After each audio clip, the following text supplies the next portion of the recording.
नमस्कार दोस्तों, स्वागत है आपका एक बार फिर। हम 9th क्लास का पहला अध्याय कर रहे हैं और इसको प्रश्नों के माध्यम से समझने की कोशिश कर रहे हैं। ये लगभग 20-21 प्रश्न हैं। इससे पहले मैं इसके बारे में 2 वीडियो पहले बना चुका हूँ। आप पहले के प्रश्नों के उत्तर जानने के लिए उन 2 वीडियो को देख सकते हैं। आगे शुरू करता हूँ। तो यहाँ ये 14 प्रश्न है कि बैलों की सांड से लड़ाई की घटना से हम क्या सीख सकते हैं। तो इस अध्याय में, इस पाठ में एक घटना घटती है। एक सांड जो कि रास्ते में दोनों बैलों को मिलता है और उसका स्वभाव है कि वो सबको मारता है, लेकिन दोनों बैलों की उससे लड़ाई होती है। तो उस लड़ाई से हमें जो शिक्षा मिलती है, जो हमें एक सीख मिलती है, वो यही है कि भले ही हम कमज़ोर हैं, लेकिन अगर हम एक मिले हुए हैं, हम एक हैं, तो 2 कमज़ोर व्यक्ति भी मिलकर किसी शक्तिशाली, किसी गलत आदमी का मुकाबला कर सकते हैं। मतलब इससे जो हमें सीख मिलती है वो ये सीख मिलती है कि एकता में बल है। एकता में बल है। अगर हम एक हैं तो हम किसी भी कठिनाई का सामना कर सकते हैं। तो आपको जो उत्तर लिखना है वो यही लिखना है कि इस कहानी से, इस घटना से हमें ये सीख मिलती है कि एकता में बहुत बल होता है।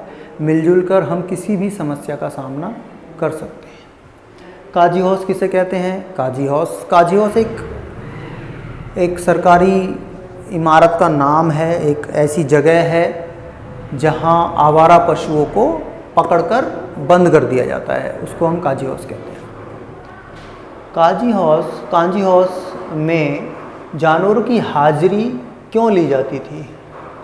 तो जाहिर सी बात है, हाजिरी क्यों ली जाती है? हाजिरी बताइए, आप बताइए। आपको पता है हाजिरी क्यों है? हाजिरी, आपकी अटेंडेंस आपकी लिए इसलिए ली जाती है कि ये पता चल जाए कि कौन प्रेजेंट है, कौन एब्सेंट है।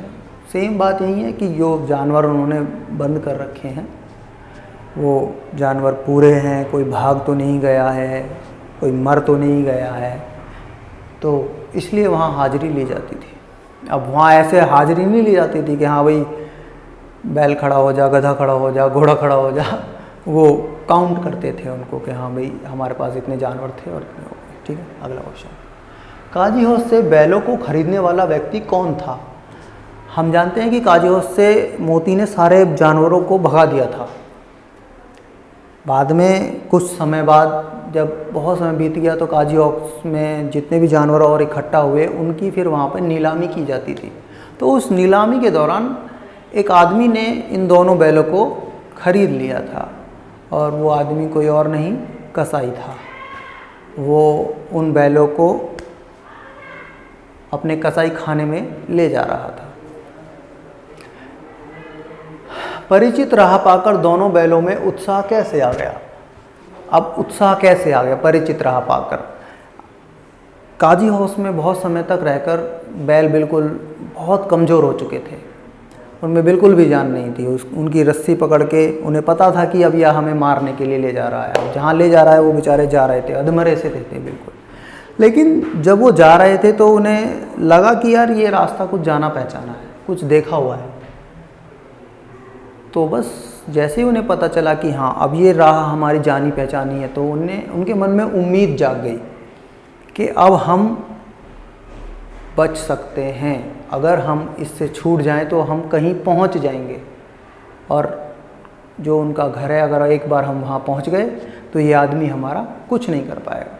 तो उनके अंदर जीने की इच्छा जाग गई, और जब जीने की इच्छा जाग जाएगी तो आदमी कितना ही थका हुआ क्यों ना हो, कितना ही कमज़ोर क्यों ना हो, उसमें उत्साह आ जाएगा, उसमें एनर्जी आ जाएगी। तो इसका भी आंसर हम बिल्कुल इसी तरह लिखेंगे कि परिचित राह पाकर दोनों बैलों में उत्साह कैसे आ गया। तो परिचित राह पाकर दोनों बैलों में जीवन जीने के लिए उत्साह आ गया। उन्हें लगा कि अब वो इस आदमी से बच सकते हैं। अगला क्वेश्चन। औरत जात पर सींग चलाना मना है, यह भूल जाते हो से प्रेमचंद के स्त्री जाति के प्रति दृष्टिकोण को स्पष्ट कीजिए। तो प्रेमचंद जी का स्त्री जाति के प्रति जो दृष्टिकोण है, इस लाइन से झलकता है कि वो स्त्री जाति के प्रति बड़े ही संवेदनशील हैं। और हम जानते हैं कि भारत में क्या विश्व में ही कहीं ना कहीं औरतों के साथ नाइंसाफ़ी होती है। पुरुष सदैव स्त्री जाति को दबा के रखना चाहता है, उन पर तरह तरह के अत्याचार किए जाते हैं। आप न्यूज़पेपर उठा के देख लीजिए, आधे से ज़्यादा खबरें आपको स्त्रियों पर अत्याचार की ही मिलेंगी। तो यहाँ इस कहानी में प्रेमचंद जी ने एक जानवर के मुख से ये बात कहलवाई है कि इस औरत जात पर सींग चलाना मना है।